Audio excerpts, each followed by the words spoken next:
Y estábamos haciendo un pequeño resumen de la clase de la semana pasada y nos habíamos quedado en las curvas de rendimiento.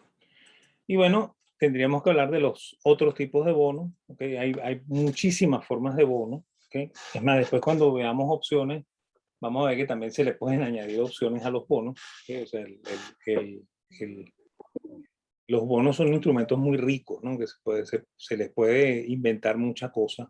¿Okay? Y bueno, una de las formas de bonos es lo que llaman los sinking funds, ¿okay? Que en castellano se llaman bonos de amortización, que son bonos que no pagan el capital al vencimiento, sino que lo pagan en varias cuotas, ¿no? Entonces hicimos dos ejemplos de eso, ¿no? Hicimos un ejemplo partiendo del bono inicial, ¿okay? Del bono ese que era a 5 años con cupones del 12%. Bueno, suponiendo que había 5 amortizaciones iguales y consecutivas a partir del semestre 6. ¿Okay? Entonces, eso me llevaría al siguiente eh, diagrama al siguiente flujo de caja, ¿okay? Donde yo recibo en los primeros 6 semestres los 6 de intereses, ¿okay? Pero a partir del semestre 6 yo comienzo a recibir el capital fraccionado, ¿no? O sea, el 100% que yo pago al inicio, ¿okay?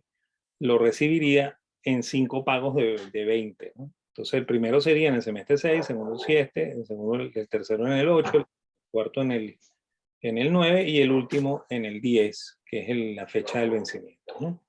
Entonces, bueno, si lo hacemos de esa manera, ¿okay? Entonces tenemos que recalcular los intereses porque el bono hasta aquí valía 100%. ¿Okay? Una vez que me pagan este 20, ya no vale 100, vale 80.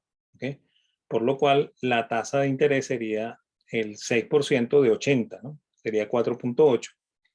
Igual, aquí al pagarme estos 20, ya el bono no vale ni 100 ni 80, sino que vale 60, por lo cual los intereses aquí van a ser el 6% de 60, ¿ok?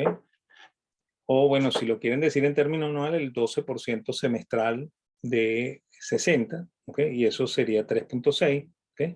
Y así sucesivamente, si se fijan, van a ver que el interés se va reduciendo porque el capital va a ir reduciendo, ¿no? ¿Ok? Y bueno, y ustedes van recibiendo sus cuotas de capital, ¿no? Entonces, bueno, si nosotros calculamos el valor presente de eso al 12%, fíjense que el precio es 100, por lo cual cupón, rendimiento corriente y rendimiento del vencimiento debería ser 12. ¿Okay? Eso es una norma en bonos. ¿Okay? Cuando el precio es 100, ¿okay? Las tres tasas son iguales. ¿Okay?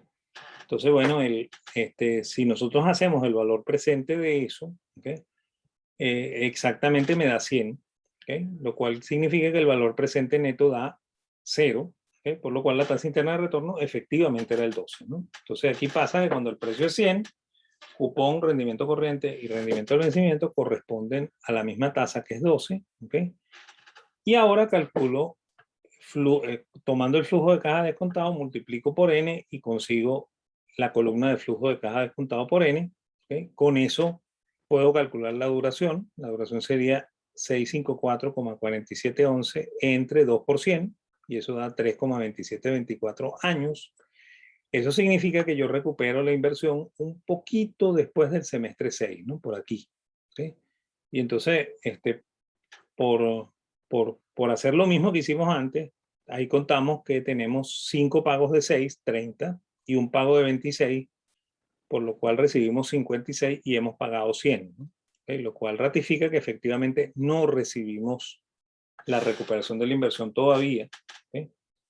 La recuperación de la inversión de verdad la recibimos en el semestre 10, ¿okay? Pero en promedio y teórico, ¿okay? La duración es 3,2724.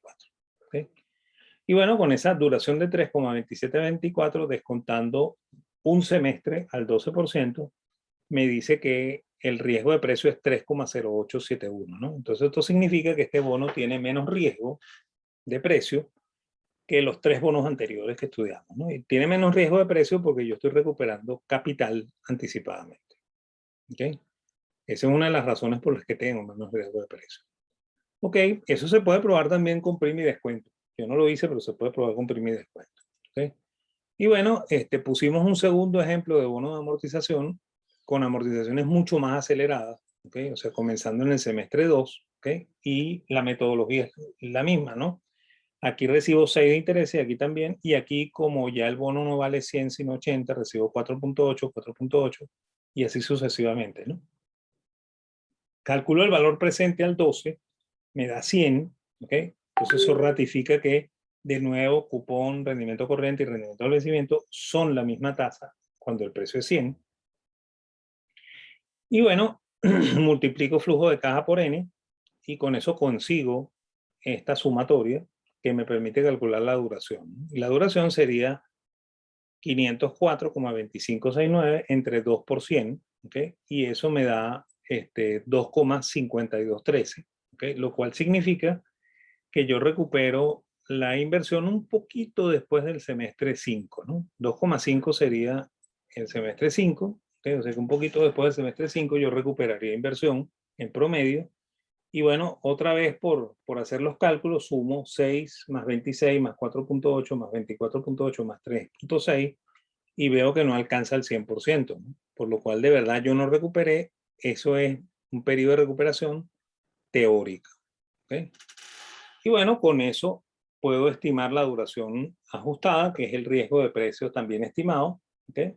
Y bueno, eso me redujo mucho el riesgo de precio, lo cual ratifica que cuando yo acelero los pagos de capital, eso reduce el riesgo de precio, ¿okay?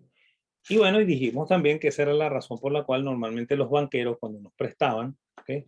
Exigían que nosotros pagáramos capital desde la primera cuota de intereses, ¿no? Porque eso reducía el riesgo de precios para ellos, ¿okay? Y por supuesto reducía el riesgo del negocio bancario, ¿no? ¿Okay? O sea que el banquero juega siempre con el riesgo, ¿okay? Trata de jugar con el riesgo a favor, ¿okay? Porque él lo conoce mejor que nosotros, o sea que eso es un comportamiento bastante racional en el banquero, ¿okay? Y bueno, y pasamos por fin a los bonos de tasa variable, que es lo que nos permite hacer el vínculo con los instrumentos de tasa variable, por eso es que quise hacer este largo repaso, ¿okay? Entonces, en los mercados a veces hay bonos de tasa de interés variable, ¿no? O sea, que no es un bono de tasa fija como lo que venimos estudiando, que paga siempre el mismo cupón, sino que el cupón cambia, ¿okay? De tanto en tanto, ¿no? Y la fórmula más común es que el bono recalcule los intereses antes del vencimiento del cupón vigente, ¿okay? Por ejemplo, vamos a suponer que estamos el día, que hoy es 18 de noviembre y están emitiendo un bono, ¿okay? Y ese bono es de tasa variable. Entonces, ellos normalmente me dicen que yo el día 18 de mayo, cuando esto cumpla un semestre, ¿okay? Voy a recibir 12%. ¿Okay? Pero yo no sé cuál es el cupón que voy a recibir yo el 18 de noviembre del 2022. ¿Okay? Entonces, eso lo sabré un poquito antes de que se venza el primer cupón, que es el 18 de mayo del 2022. ¿Okay? Entonces, más o menos una semana, 2 semanas, quizá 3 semanas antes del pago de ese cupón, ¿okay? Ellos me van a anunciar cuál va a ser el siguiente cupón. Entonces, eso es un misterio que se va a ir develando, ¿okay? En la medida en la que el bono vaya, eh, eh, que vaya transcurriendo el tiempo del bono, ¿no? ¿Okay? Y aquí hay una cosa adicional, ¿no? Que cuando se venza, ¿okay? Este, yo sabré efectivamente cuáles son todas las tasas, ¿no? Pero no las sé antes, ¿no? ¿Okay? Por lo cual, si yo trato de hacer un diagrama de flujos con eso, ¿okay? Sería una cosa así, ¿no? O sea, yo pago hoy 100, ¿ok? Sé que voy a recibir 6 en el primer semestre, pero a partir de ahí no sé nada, ¿no? O sea, hay una incógnita absoluta acerca de lo que voy a recibir de ahí en adelante, ¿ok? Y el último pago, como yo sé que el bono es bullet, ¿ok? Sé que voy a recibir 100, ¿ok? Si este bono fuese de amortización, sabría que recibo tanto, tanto, tanto, tanto, ¿ok? Pero no sé los intereses. ¿Okay? Por lo cual es imposible calcular una tasa interna de retorno, ¿no? Es más, de hecho, yo los insto, ¿no? O sea, métanse en Excel, pongan este diagrama así o sea, este flujo así con las incógnitas, ¿ok? Y pidan la tasa interna de retorno para que ustedes vean cómo les dice que no aplica, ¿no? Que no es no available, pues no existe. Entonces, sin embargo, este bono tiene una característica muy particular. La característica es que cuando se vence, ¿okay? Perdón, cuando llega el cupón, ¿okay? Como la tasa nueva es una tasa de mercado, ¿okay? O es una tasa muy cercana a la tasa de mercado, entonces el precio vuelve a ser 100, ¿no? Porque la razón por la cual cuando el precio es 100, las tres tasas son iguales, es porque esas tres tasas corresponden a la tasa de mercado. ¿Okay? O sea que el precio será 100 si la tasa es la tasa de mercado.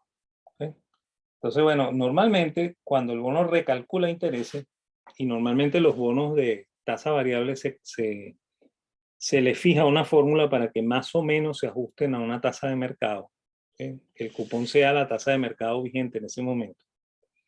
Entonces, eso hace que el precio regrese a 100%, ¿no? Y eso hace que este bono tenga una característica muy particular, ¿no?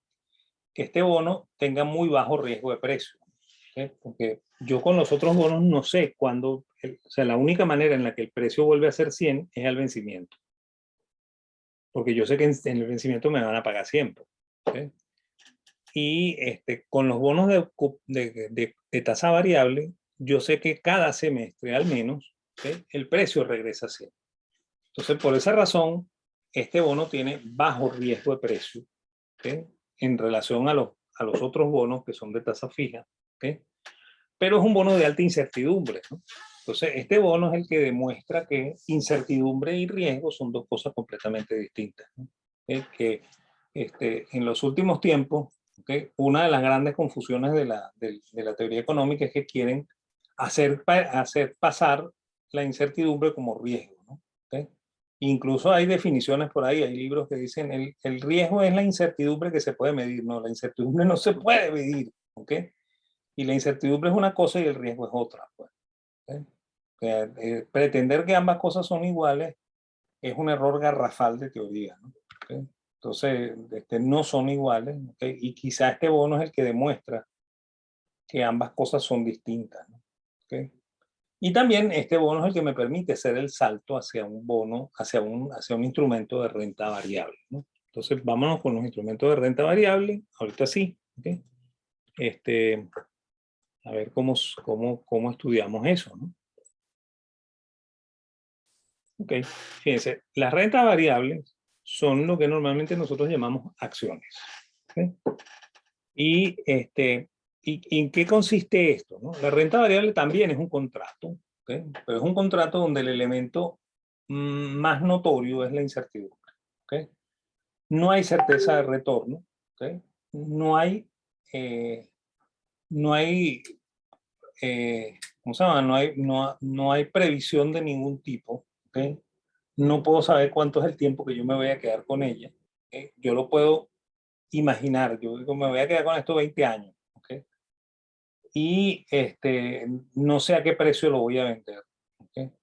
Y lo único que yo sé es que yo compré eso a un determinado precio, ¿okay? Y todos los cálculos que yo puedo hacer, de verdad, son cálculos ex post, después que pasó, ¿okay? Y cuando ya yo hago los cálculos después que pasó, técnicamente eso no sirve, ¿no? ¿Okay? Sirvió tal vez, pero no sé si sirve o no sirve. ¿Okay?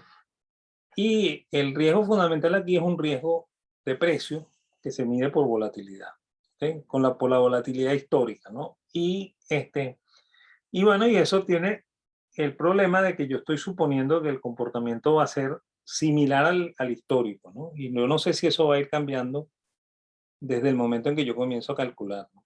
¿Okay? O sea, que esos son los grandes problemas que tiene la renta variable, ¿no? ¿Okay? Como diagrama de flujos, ¿okay? Es una cosa así, ¿no? O sea, yo sé que yo pago un precio hoy, ¿okay?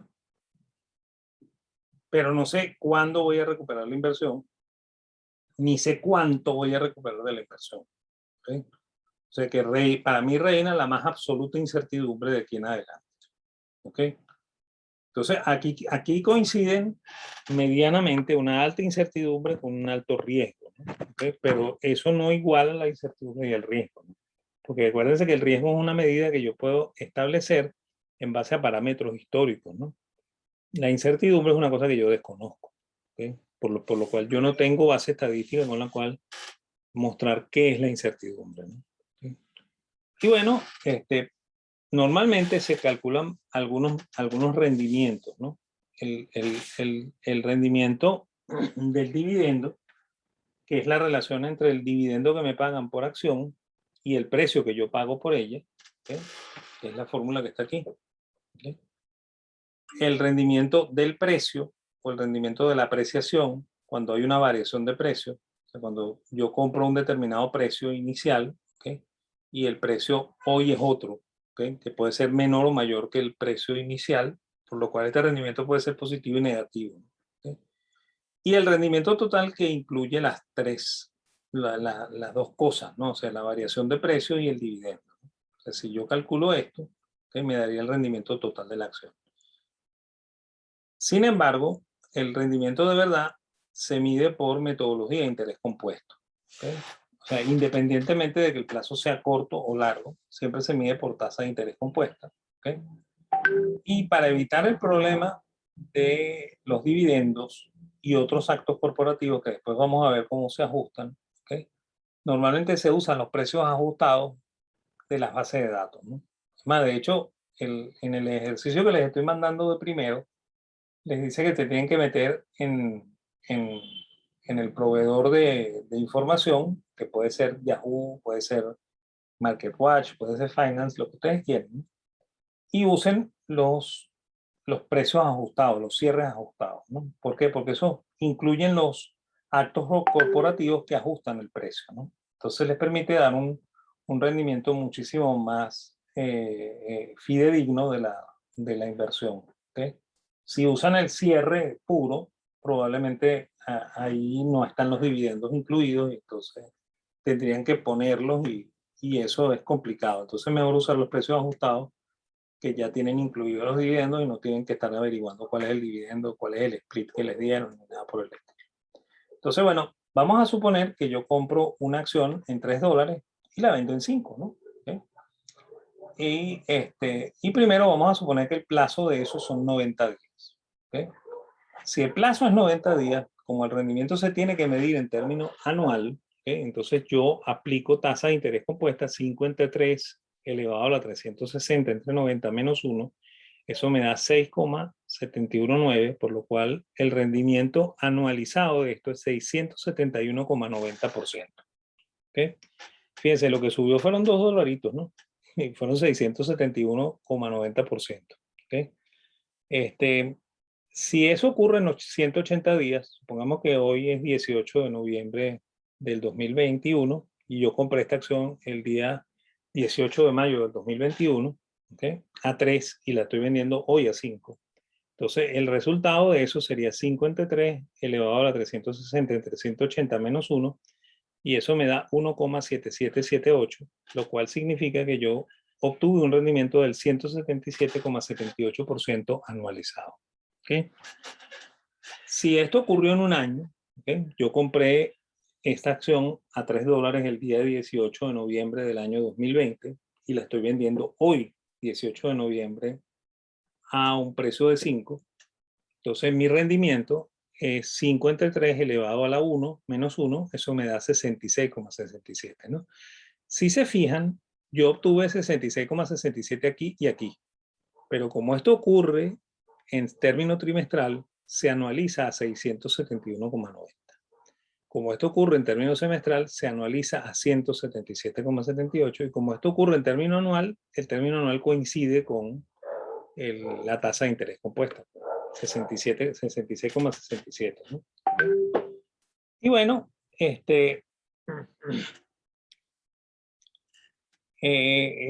hago eso porque los rendimientos siempre se tienen que medir en término anual. Esto es comparable con un bono porque también da rendimiento anual. Esto también es comparable con un bono porque da rendimiento anual. Y esto es comparable con un bono porque da rendimiento anual. ¿Okay?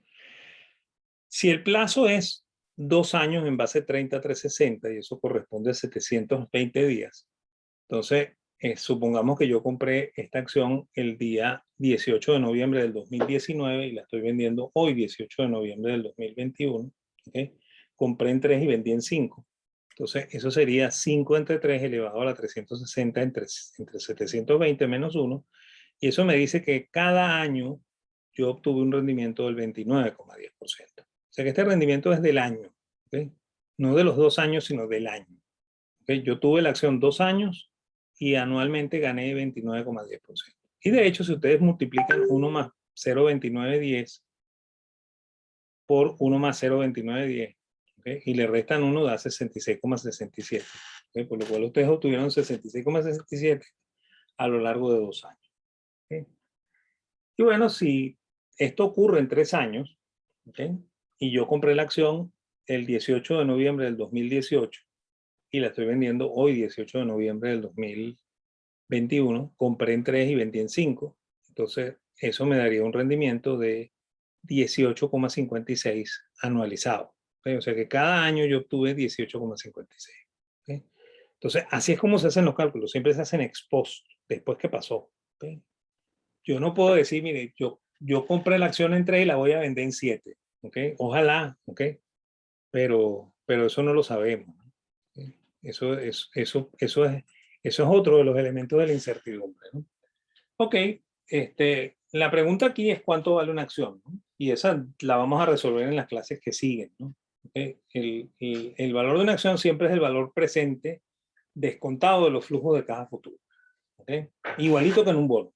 ¿Okay? Es el valor presente descontado de los flujos de caja futuros. ¿Okay? Ese es el precio de la acción, por lo cual cuando en bolsa se está comprando un precio o vendiendo un precio, el precio ese representa los flujos de caja descontados para el señor que está haciendo su postura, ¿no? Que está haciendo su cotización. ¿Okay? Indefectiblemente, ¿no? Y por supuesto, como la valoración es subjetiva, ¿okay? Entonces unos pensarán que está muy caro y pondrán precios más bajos, y unos pensarán que está muy barata y pondrán precios más altos. ¿Okay? Entonces la valoración nunca es un número exacto, es una apreciación subjetiva. ¿Okay? Y nosotros vamos a ver cómo es que se trata de hacer una medida científica de eso, ¿no? Esos flujos, por supuesto, pueden ser los dividendos que yo espero de la acción, los flujos de caja de la empresa, ¿okay? Y normalmente se usan esos últimos, pues normalmente se usa el flujo de caja de la empresa para determinar el valor de la empresa. ¿Okay? Eso, como dije, lo vamos a explicar más adelante cuando nos metamos ya en temas de finanzas corporativas, no en finanzas, no en mercado financiero, ¿no? Y bueno, normalmente se usan algunos índices para determinar el valor de las acciones. ¿Okay? El primero pudiera ser la relación precio-valor en libros, que los gringos la llaman price-book ratio, ¿okay? Que es una relación entre el precio de mercado y el valor en libros por acción, ¿no? Donde el valor en libros por acción es el patrimonio de la empresa dividido entre el número de acciones, ¿no? Y aquí tenemos que aclarar una cosa, ¿no? Se utilizan las acciones en circulación, ¿okay? O sea que si hay acciones en tesorería, las acciones en tesorería se excluyen de la cuenta, porque las acciones en tesorería no se pueden comprar y vender, ¿no? Entonces no están sujetas a valoración de mercado. ¿Okay? Y bueno, por supuesto, ese número price to book me da en términos porcentuales, ¿no? Si me da 1, significa que yo estoy valorando la empresa al mismo valor que el contador le asigna. ¿Okay? Ojo que los contadores tienen la creencia de que la empresa vale el patrimonio, ¿no? La empresa no necesariamente vale el patrimonio. ¿Okay? Si yo cierro la empresa y la comienzo a liquidar, probablemente obtengo algo distinto al patrimonio que puede ser menor o mayor. ¿Okay? Entonces, este indicador es útil para algunas cosas, pero no es muy certero, ¿no? Se usa más la relación precio-utilidad, ¿okay? O algunas relaciones que se parecen a la precio-utilidad, el precio flujo de caja, el precio enterprise value, ¿okay? También se utilizan, pero una de las que más se usa es esta, ¿no? La price earning ratio, ¿okay? O la relación precio-utilidad, que es la división entre el precio de la acción y la utilidad por acción. Y la utilidad por acción se calcula tomando la utilidad neta de la empresa, dividiéndola por el número de acciones, y volvemos al mismo caso, ¿no? O sea, se excluyen las acciones en tesorería, porque las acciones en tesorería no están sujetas a valoración, ¿sí? Están en tesorería, ¿sí? Entonces, bueno, esa relación precio-utilidad tiene tres significados, ¿no? El primer significado es el número de veces que se paga la utilidad en el precio. ¿Okay? Por ejemplo, si eso me da 10, ¿okay? Eso significaría que yo estoy pagando 10 veces lo que la empresa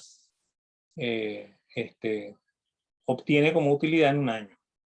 ¿Okay? Si a mí me pagan toda esa utilidad en forma de dividendo, ¿okay? Entonces la relación precio-utilidad es el periodo de recuperación de la inversión.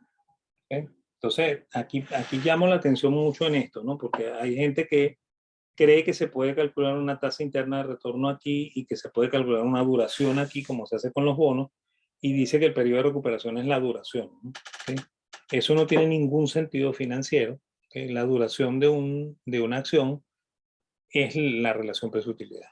¿Okay? No es el cálculo que hicimos para los bonos. ¿Okay? Y el otro significado es el inverso de la tasa de rendimiento de mercado. Además, de hecho, a través de la relación precio-utilidad es que se consigue el rendimiento de mercado de la fórmula de Sharpe. ¿Okay? El inverso de la relación precio-utilidad es la tasa de rendimiento del mercado. De hecho, si ustedes voltean esto, ¿no? Y calculan utilidad por acción entre precio, eso es un rendimiento. ¿Okay?